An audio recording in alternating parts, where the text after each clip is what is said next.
kayak si Imad. Lu tahu Imad? Gue kira lu nggak kenal. Membatalkan nasab Ba'alwi, nah nasabnya aja nggak jelas. Ntar dibilang Imad bin Sarman, ntar dia ngaku Imad bin Sarmana, ntar jurusan lain lagi Imad bin Utsman. Kita lihat saudara datanya di SMP, saudara datanya di SMP, begitu lihat nama bapaknya Sam'un. Jangan lagi bohong-bohong aku cucu Nabi. Betul? Ente bukan cucu Nabi, ini sudah mustahil ente cucu Nabi. Dari mana aja ente bawa nakib-nakib dari luar negeri, suruh ngomong nasab ente para habaib itu sahih. Orang Indonesia sudah paham semua, sudah baca buku saya, ulama Nusantara mengugat nasab palsu. Datanya sudah qat'iyyud dilalah, sudah tidak bisa lagi ada celah untuk menjawab daripada terputus, dan sudah qat'inya bahwa Ba'lawi bukan keturunan Nabi. Tidak mungkin bisa untuk diganggu gugat lagi. DNA ente bukan orang Arab. Pokoknya bukan orang Arab aja. Udah jelas kalau orang Arab J1. Ente bukan J1, jangan ngaku-ngaku lagi di YouTube. Kita para habaib turunan Rasulullah, malu. Tahu-tahu muncul ada yang mancing-mancing soal nasab. Ye, unyil. Udah gitu ada artis dangdut berubah jadi ahli nasab. Gua nggak paham belajarnya di mana, di dalam gendang kali ya. Astagfirullahaladzim, kacau tidak?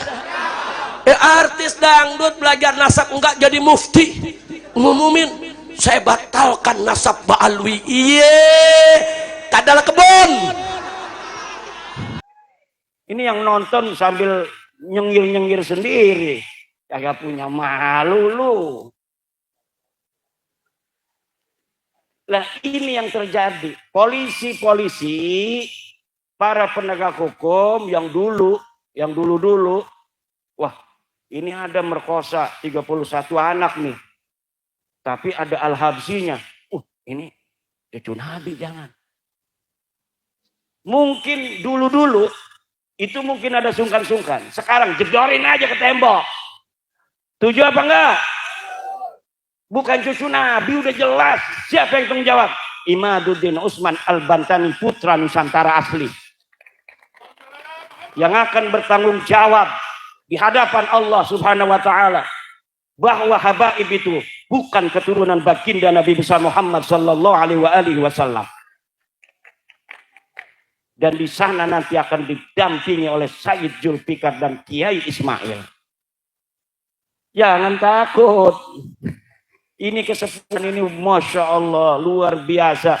Di mana saja kegiatan PWI, kalau beliau lagi ada waktu, beliau hadir sampai ke Kresek, kampung saya.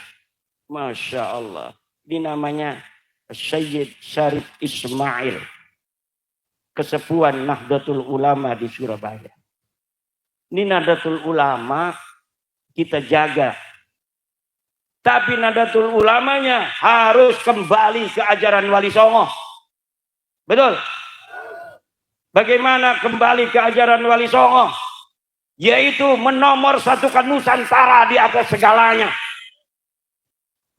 Menomorsatukan Nusantara di atas segalanya.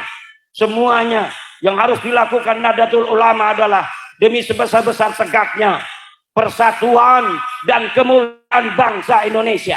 Bagaimana kita nasab lu aja gak jelas. Mengutak-ngatik nasab Ba'alwi, kacau tidak? Kacau tidak? Dia bikin catatan isinya rasis, disebut tesis. Iya. Udah kacau dah. Makanya saya dukung Rabithah Alawiyah, saudara mengundang untuk diskusi ilmiah. Setuju tidak? Setuju tidak?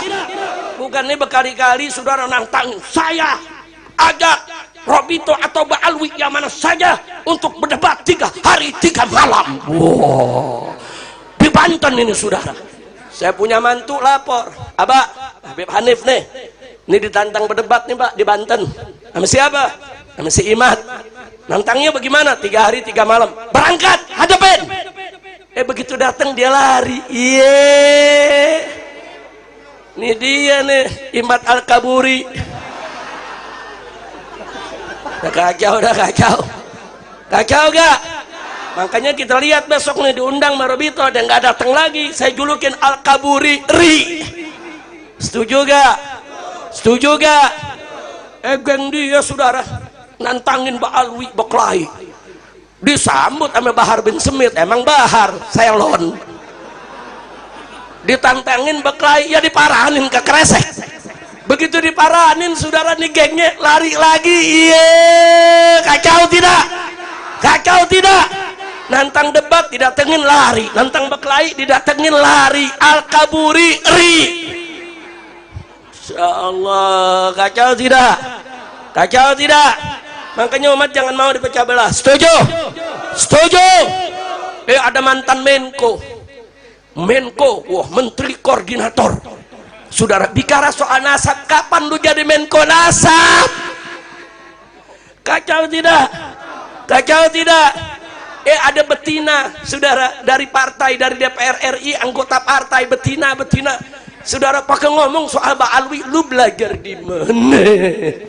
Astagfirullahaladzim, kacau tidak? Nah inilah yang Nabi kabarkan saudara, di akhir zaman ini saudara, apa yang akan terjadi? Yantiqu fiha ruwaibidah, atau yantiqu fihim ruwaibidah. Nanti saudara di akhir zaman akan datang suatu zaman di mana arwaibidah akan banyak ngomong ke sana kemari. Nabi ditanya, siapa itu arwaibidah ya Rasulullah? Nabi menjawab, at-tafih fi amril ammah, orang yang bodoh, nggak tahu apa-apa tapi sok pintar bicara di dalam urusan orang lain saudara. Nah sekarang saya tanya, yang model begini ada gak? Ada atau banyak? Pada ngawur. Tapi belakangan saya maklumi, kenapa nih artis dangdut ngawur, bakar ikan nila ngawur, Menko ngawur, betina partai ngawur, si Imad bin Sarman ngawur. Belakangan baru saya tahu, ternyata begurunya saya yang bisa bahasa semut. Pantes belajar sama orang edan ya edan. Astagfirullah, kacau tidak? Tapi ada yang jawab, Habib dia betul-betul bisa ngomong sama semut, gue juga bisa ngomong sama salak. Belablu. Lu paham nggak? Salak paham. Gue juga bisa nih ngomong sama kelengkeng. Ayo. Lu paham nggak? Lu nggak paham, kelengkeng paham. Udah gitu umat gampang aja dibohongin, percaya dia ngomong sama semut. Udah ngomongnya diulang-ulang, makoli lakoni rahmatan. Astagfirullahaladzim, kacau tidak? Di Surabaya yang kemudian pada tahun 1905 terbentuk Syarikat Islam, kemudian Budi Utomo. Di situ kebangkitan nasional artinya adalah kesadaran bahwa kita bangsa besar yang kalau kita melawan dan kalau kita sadar hari ini kita dijajah, maka kita akan bisa mengalahkan musuh, bahkan mengusirnya dengan kehinaan. Kenapa hari ini kita tidak bisa untuk berdiri tegak sebagai bangsa besar, bangsa yang memiliki sejarah di masa lalu, bangsa yang telah menjadi sebuah bangsa yang telah menghiasi peradaban dunia dengan Gunung Padang, dengan Borobudur, dengan Prambanan, dengan kerajaan besar Majapahit yang menguasai seluruh Asia Tenggara, dengan Mataram, dengan Demak, dengan Banten, dengan seluruh kerajaan-kerajaan besar di tanah Aceh, di tanah Kalimantan, di tanah Sulawesi, di tanah Maluku, di tanah Papua, di tanah Nusa Tenggara, di tanah Bali, di tanah Madura, semua putra-putra wayah, putra-putra agung Nusantara lahir sebelum kita dijajah. Kita bangsa besar yang Portugis sangat takut kalau menghadapi bangsa Nusantara. Negara-negara Eropa pertama kali datang ke Indonesia ini, mereka menjadi orang yang nervous. Mereka tidak pede menghadapi bangsa Nusantara. Kenapa?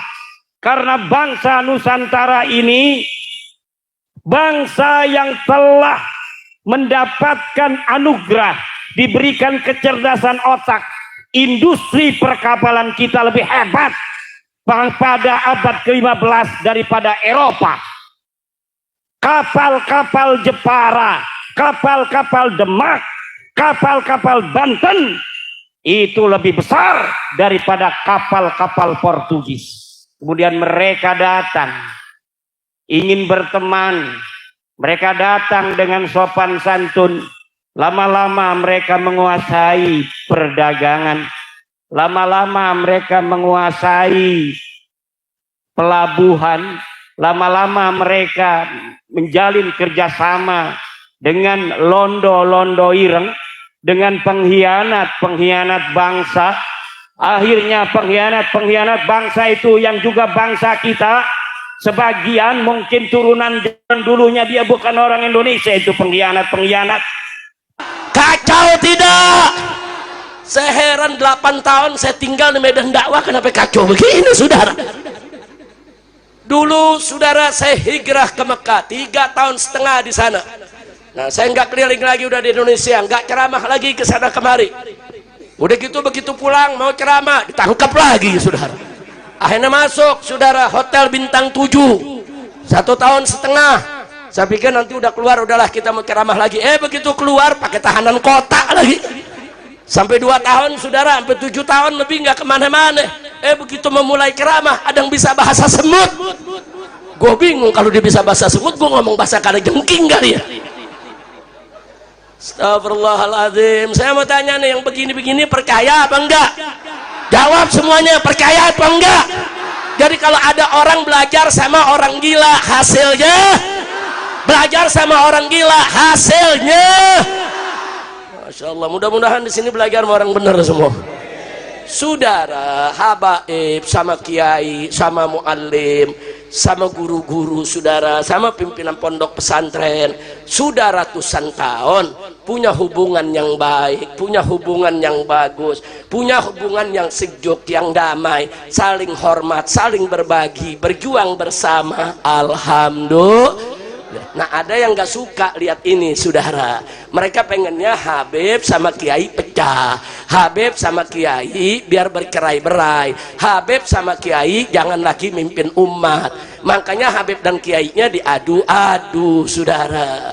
Nah kenapa kok harus diadu? Sebab kalau habaib sama para kiai, para muallim, para tuan guru bersatu, mereka nggak bisa seenaknya merampok negeri ini saudara. Nggak bisa. Selama ini yang hidup bersama rakyat, membela rakyat, menjaga rakyat saudara dalam perjuangannya adalah para ulama, para kiai dan para habaib kita. Betul? Takbir. Mereka takut khususnya ketika terjadi aksi 4.11 dan aksi 212 saudara. Mereka kaget, kenapa orang jutaan orang ini bisa berkumpul, bisa kompak, datang dengan tuntutan yang sama. Oh yang mimpinnya kiai, oh yang mimpinnya ustadz, oh yang mimpinnya habib, oh mereka bersatu saudara. Habib dan kiai banyak yang punya pondok pesantren, banyak yang punya majelis taklim, banyak yang punya mimbar-mimbar dakwah, pengikutnya jutaan saudara. Oh pantas ini bisa begini terjadi. Kalau begitu bagaimana supaya di kemudian hari tidak ada lagi 212, tidak ada lagi 4.11? Caranya hancurkan hubungan habaib dengan kiai saudara. Biar paham, ini permainan intelijen saudara. Kalau bukan permainan intelijen, ada urusan apa? BNPT datang ke tempat Imad dan datang ke tempat Fuad Pleret saudara. Ada apa BNPT ke sana kalau bukan mau ngadu domba kita? Mestinya BNPT itu saudara mempelajari, oh ini ada potensi kegaduhan, ini nanti umat ribut, dia stop.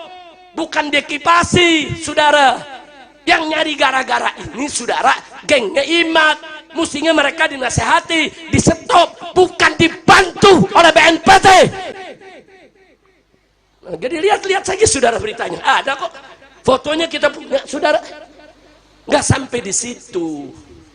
Untuk menghentikan ini, saya dan kawan-kawan mengirim pengacara, saudara, ke Mabes Polri. Saya kirim pelapornya, seorang Mbak Alwi. Karena Fuad Pleret dan kawan-kawan ngancam, katanya mau sweeping Mbak Alwi, saudara. Sweeping Habaib. Kita nggak meribut, kita kirim lapor. Nggak diterima Mabes Polri, saudara. Ada apa? Makanya saya tanyakan langsung kepada Bapak Kapolri di forum mana saja, termasuk di tablik-tablik akbar. Hei Kapolri, kenapa anak buahmu tidak memproses laporan tentang kelompok orang-orang yang ingin buat kegaduhan, yang ngancam untuk sweeping? Kenapa? Jangan salahkan saya kalau saya bertanya, kalau Anda tidak proses, apakah mereka ini piaraan Anda? Apa mereka ini dibayar Anda? Atau apakah mereka ini piaraan yang lebih tinggi pangkatnya dari Anda, sehingga Anda tidak berani untuk memproses? Kita tanya, gitu. Tanya. Gue udah pengen kepret aja dah. Ini angkat dulu nih daripada ntar gue kepret pada jatuh. Masya Allah, bukan kepret, begitu-begitu buku jatuh ke sono. Akhirnya gidatnya kena beling, masuk besok di medsos. Habib Rizik melempar jamaah dengan gelas. Kacau tidak? Kacau tidak? Nah, saya baru dengar nih minggu kemarin, begitu-begitu ganyang di mimbar-mimbar, saudara, baru Kapolri suruh anak buahnya periksa itu. Ya baru nyuruh doang, diperiksa enggaknya mah nggak tahu gitu, saudara. Ya tapi kita akan kawal terus, jangan begitu dong. Orang ngancam, saya instruksikan kepada seluruh Laskar Wali Songo di seluruh Indonesia, usir itu Mbak Alwi, sweeping Mbak Alwi di mana saja berada. Saya tanya, ini ancaman bukan? Ancaman bukan? Biarkan atau lawan? Kenapa didiemin sama aparat? Nah makanya begitu aparat diemin, ya sudah, saudara, kita lawan, kita tantang. Mereka mau sweeping di mana? Saya umumkan jadwal saya. Ini jadwal di Jawa Barat, ini jadwal di Jawa Tengah, ini jadwal di Jawa Timur, ini jadwal saya di Madura, ini jadwal di Lombok. Ayo, di mana mereka mau sweeping kita? Ayo. Nggak ada tuh yang datang. Ada yang nanya, kenapa nggak datang? Ya bagaimana mau datang? Al-Kaburi. Kira-kira jelas gak? Jelas gak? Nantang debat didatengin, kabur. Nantang berkelahi didatengin, kabur. Nantang sweeping, saudara, mana kabur juga. Udah gitu ngancem lagi, Habib Rizik jangan main-main, kami sudah siapkan pasukan berani mati. Wow, saya takut. Gemeter kaki. Ini saya punya menantu nih, Habib, gemeter kaki apa? Diancam, mau saudara, pasukan berani mati. Ngeri. Allahaladzim. Lu paham nggak? Tahu pasukan berani mati? Nah sekarang saya mau tanya, kalau ada pasukan berani mati, nggak ada yang matiin, kesian nggak? Jawab yang kompak, kesian nggak? Makanya saya bikin pasukan berani matiin, saudara. Kenapa, saudara? Ya kita nggak takut dengan ancaman mereka. Mereka ingin bikin kacau balau kita. Cuman yang saya sesalkan, kenapa rezim ini membiarkan, saudara, para begal-begal nasab buat gaduh, mengadu domba ulama dan kiai, memecah belah umat yang ada di bawah. Kenapa? Apakah ini menjadi program dari rezim brengsek ini? Ya kalau ini menjadi program mereka, kita siap lawan, betul? Saya mau tanya, kalau kita mau dipecah belah, saudara, kita biarkan atau lawan? Biarkan atau lawan? Siap bela ulama, siap bela kiai, siap bela habaib, siap bersatu, siap bersaudara, siap lawan tukang fitnah, siap lawan pengadu domba umat. Takbir, sallu ala nabi. Janganlah, kalau mereka nggak percaya dengan nasab Mbak Alwi, nggak apa-apa. Nggak percaya aja, itu hak mereka, saudara. Nggak apa-apa. Enggak, kami nggak maksa. Yang mau percaya silakan, yang nggak mau percaya nggak apa-apa, itu hak mereka, saudara. Nanti kita lihat aja di akhirat siapa yang salah dan siapa yang benar. Kita lihat nanti di akhirat, saudara, siapa yang ditengok oleh Nabi dan siapa yang nggak ditengok oleh Nabi. Kita lihat aja nanti di akhirat, saudara. Jangan udah nggak percaya bikin propaganda, ngancem ngadu domba umat, saudara. Nah, maka itu di mana saja tabligh akbar saya keliling seluruh Indonesia, saudara, semua tuan-tuan guru di Lombok marah, saudara, tuan-tuan guru masyaikh di Madura marah, ulama-ulama, saudara, di Jawa Timur, Jawa Tengah, semua marah, saudara. Kenapa? Karena kelompok ini memang ada kaitan dengan kebangkitan PKI. Saya enggak fitnah, Fuad Pleretnya sendiri yang ngaku. Dia ngaku, saya memang PKI, saya masih PKI. Dia ngaku, rekamannya ada, saudara. Herannya kok ada ustadz, ada kiai, saudara, ikut-ikutan orang yang punya otak PKI. Hati-hati, saudara. Saya ingatkan semua di sini bahwa PKI ini, saudara, dulu di tahun 55 sampai tahun 65, saudara, itu mereka punya slogan-slogan anti-Islam. Mereka kalau lihat santri-santri pakai sarung, kiai pakai sarung, habaib pakai sarung, pakai jubah, apa mereka bilang? Ini kadal gurun semuanya. Yang sekarang ini mereka singkat jadi kadrun, saudara. Bukan, itu bukan baru sekarang. Tanya orang-orang tua kita yang hidup di tahun 55 sampai 65. Tanya kakek-kakek kita, tanya orang tua kita, bagaimana dulu tahun 55 sampai 65, saudara. Enggak sampai di situ. Apa mereka bilang, saudara? Bahwa Islam itu agama pendatang. Itu PKI dulu begitu. Ada surat-suratnya, ada surat kabarnya, terang. Mereka bilang Islam itu agama pendatang, Al-Quran itu buku pendatang, saudara. Nggak sampai di situ, mereka sebarluaskan untuk benci Arab, anti Arab, nggak suka Arab, saudara. Nah, kenapa mereka sedemikian rupa? Karena mereka komunis, ateis, anti Tuhan, saudara. Nah, bagaimana supaya orang-orang tidak bisa menerima Islam? Diserang Arabnya dulu, saudara. Sebetulnya tujuannya bukan nyerang Arab, nyerang Islam. Hari ini tujuannya bukan hanya nyerang Ba'alwi. Begitu Ba'alwi hancur, besok semua kiai dihabisi, saudara. Hati-hati, jangan mau kita dipecah belah. Nah, makanya saya sampaikan di sini, kalau betul mereka terus mau mecah belah, rezim terus dukung mereka, kemudian aparat seenaknya menindas kita semua, saya akan ajak umat Islam semuanya untuk bangkit, kita lawan, kita berjihad tegakkan kebenaran. Takbir, takbir, siap bela Allah, siap bela Rasul, siap bela Islam, siap bela Quran, siap bersatu. Takbir, takbir, sallu ala nabi. Kita kalau bawain aksi bela Islam, ingat 411 dengan 212, betul? Betul? Saya mau tanya, nikmat tidak bersatu, nikmat tidak bersaudara. Saudara, kenapa mereka takut dengan aksi 411 dengan 212? Karena hasilnya mereka lihat sendiri. Akibat aksi 411 dan aksi 212, saudara, rezim tidak bisa melindungi Ahok saat itu, saudara. Nggak bisa.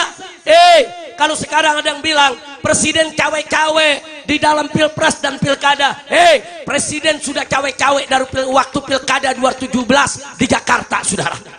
Presiden sudah cawe-cawe untuk memenangkan si penista agama di pilkada 2017. Bukan baru sekarang. Kalau ada yang bilang ini presiden cawe-cawe sekarang, lu baru bangun tidur loh. Kemarin kemana? Betul? Betul? Betul? Sekarang baru akhirnya mereka bekerja sama dengan Portugis, bekerja sama dengan Belanda, mengajak kibin-kibin Belanda, mengajak kibin-kibin Portugis untuk membangun kekuatan ekonomi di Indonesia yang dulu bernama Nusantara. Kemudian terpecah belahlah bangsa Indonesia. Sesungguhnya bangsa Indonesia ini bangsa kuat, yang apabila tidak bisa dipecah belah, maka bangsa Indonesia tidak akan bisa dikalahkan oleh siapapun, saudara. Kenapa kita bisa dijajah? Karena dulu kita mudah dipecah belah. Kenapa mudah dipecah belah? Karena kita semuanya pengen jadi ketua, pengen jadi pemimpin, betul? Kalau kita saling menjaga, kalau kita saling menyayangi, agama kita boleh berbeda, saudara. Kita tetap saudara, DNA-nya tetap DNA Nusantara. Kita mayoritas sebagai Islam, tugas kita melindungi yang minoritas. Saudara-saudara kita dari seluruh agama dan kepercayaan yang ada di Indonesia. Hanya dengan itu, negara Indonesia akan selama-lamanya hidup tentram, harmonis dalam persatuan ila yaumil qiyamah.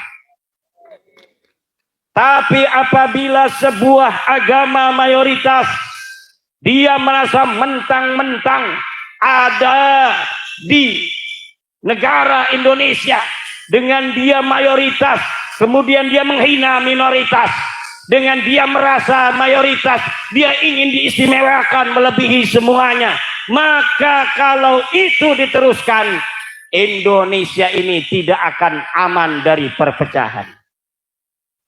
Ketua DPW PWILS Jawa Timur baru ngaji selesai. Mangga Kiai. Muhammad. Ini saya tanya saudara, apakah kalian yang hadir di sini dan seluruh bangsa Indonesia dari Aceh sampai Papua, kalian akan tetap ingin tentram seperti ini, dagang enak, tani enak, atau kalian ingin berperang seperti negara-negara lainnya? Jawab. Aman, ingin perang apa ingin tentram? Tentram. Kalau ingin tentram, hal-hal yang bisa memecah belah bangsa Indonesia ini, keangkuhan mayoritas harus habis, karena dia hanya fata morgana iblis. Bangsa Indonesia ini akan menjadi bangsa besar jika persatuan dan kesatuan kita kedepankan di atas perbedaan agama, di atas perbedaan suku bangsa, di atas perbedaan primordial. Jangan merasa orang Banten lebih mulia daripada orang Blitar. Jangan merasa orang Blitar lebih mulia daripada orang Banten. Semuanya sama di mata polisi. Kita hanya sebagai bangsa yang harus nurut. Kalau lewat lampu merah, tilang semuanya, walaupun punya foto Polri. Begitu. Jangan polisi ada tilang, saya Zulfikar foto dengan Kapolri di Telato.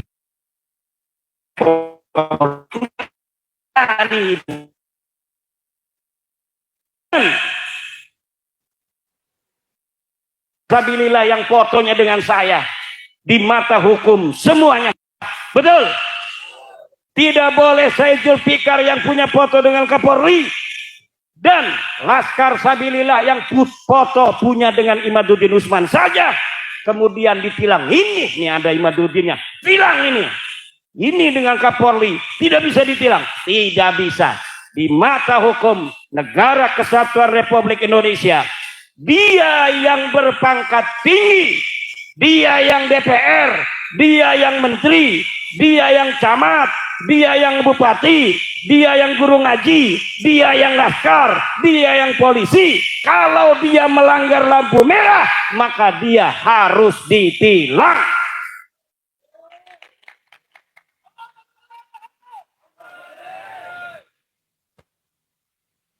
Tidak boleh hukum tajam ke atas, tumpul ke bawah. Salah enggak? Kebalik enggak? Tumpul ke atas, tajam ke bawah. Tidak boleh di negara Indonesia, betul. Dan Indonesia telah membuktikannya, saudara. Berapa menteri yang ditangkap oleh KPK, betul. Berapa pejabat yang telah ditangkap oleh polisi, betul. Maka kita harus percaya pada penegak hukum kita. Kalau kita berbangsa dan bernegara, aturannya kita harus percaya pada penegak hukum. Kalau kita masyarakat sipil, harus husnudzon terhadap pemerintah. Betul. Kalau kita sebagai orang-orang hukum, orang-orang yang berstatus warga negara Indonesia, ya harus patuh terhadap undang-undang negara Indonesia. Jangan udah diputuskan pengadilan kita tidak percaya. Sudah inkrah sampai ke Mahkamah Agung, dia tidak percaya terhadap hukum kita. Ditangkap sama polisi malah ngelawan. Kamu kenapa pakai peci haji? Kenapa nggak pakai helm? Peci haji saya. Ini kalau peci haji saya, ini kalau saya jatuh, dia tidak pecah Pak Polisi. Kalau helm dia pecah, tetap itu tidak SNI itu. Yang namanya peci haji walaupun sakti, dia sudah dikasih hijab nasor, tetap dia tidak SNI. Kalau dia pakai motor harus ditangkap Pak Polisi. Walaupun dia pakai peci haji, sorban, ngomong saya ketua DPD PWI Kabupaten Blitar, tangkap aja kalau dia enggak. Kalau Laskar aja ditangkap, apalagi Kibin. Yang memalsukan kuburan, apalagi yang menjaga Nusantara aja. Para Laskar Sabilillah yang mengembalikan harkat martabat bangsa Indonesia. Kalau dia tidak pakai helm, maka tetap harus ditangkap. Betul? Apalagi Kibin. Kuburan. Gak ada orangnya, dibikin kuburan. Betul? Katanya Habib Ahmad Al-Habsyi wafat 1700. Padahal kagak ada sejarahnya, kagak ada orangnya. Apabila ada yang begitu, hancurin apa biarin? Hancurin apa biarin? Hancurin. Tadi Sayyid Zulfikar Asy-Syaibani mengatakan, salah satu cara para musuh-musuh suatu bangsa ingin menghancurkan bangsa itu adalah rubah sejarahnya, lalu kaburkan sejarahnya. Orang-orang yang berjuang di bangsa itu kemudian dianggap sebagai pecundang pada masa perjuangan, kemudian dianggap sebagai pahlawan. Ini melongok, kenapa? Apakah betul ini telah terjadi di negara kita? Betul apa tidak? Kalau begitu, siapkah kita berjuang menjaga marwah leluhur kita? Siap. Menjaga setiap jengkal tanah Indonesia ini? Siap. Siapkah saudara-saudara Laskar Sabilillah bantu Prabowo, bantu Gibran untuk menjaga bangsa dan negara Indonesia ini? Siap. Siapkah kalian kalau negara kekurangan tentara, kemudian kalian dijadikan tentara paling depan, ditembak paling dahulu kalah? Siap.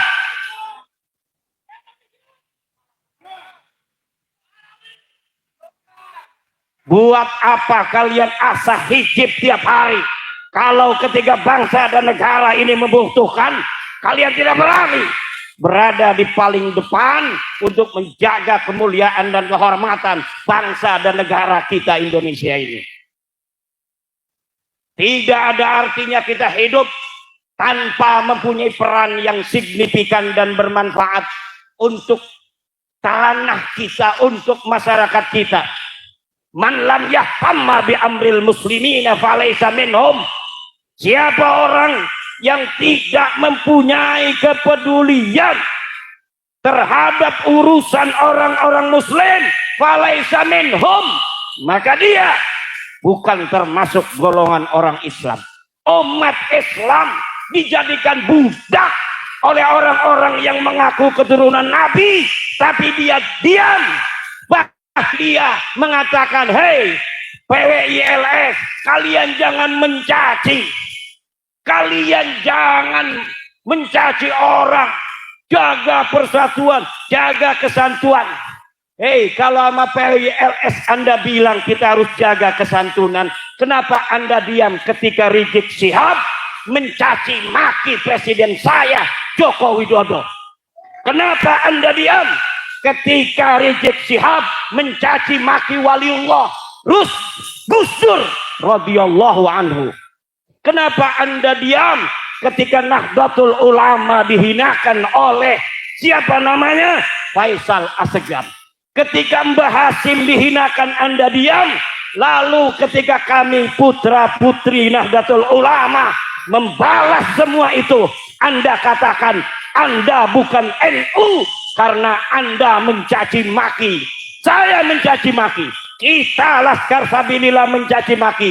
Bukan orang baik, tapi orang yang sukanya mencaci maki. Wa in aqabtum fa'aqibu bimisli ma uqibtum bih.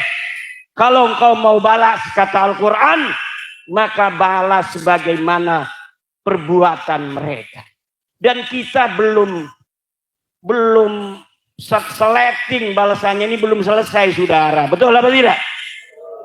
Sudah banyak yang mereka lakukan, menghina-hina para pemimpin kita, para ulama kita. Betul? Kita hanya ngomong, hei kamu bukan cucu Nabi. Katanya mencaci maki. Kamu DNA-nya bukan DNA turunan Nabi. Kamu bukan orang Arab. Marah. Padahal itu kajian ilmiah, saudara. Ini ada kitabnya di abad kelima. Ahmad bin Isa kagak punya anak, Ubed. Ada kitab Tahdhibul Ansab, saudara. Ada kitab Muntaqilatut Talibiyah.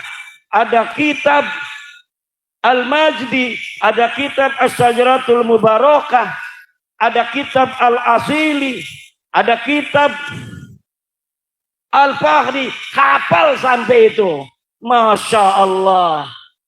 Ini bukan fitnah, saudara. Kalau ente bukan cucu Nabi, sadar aja.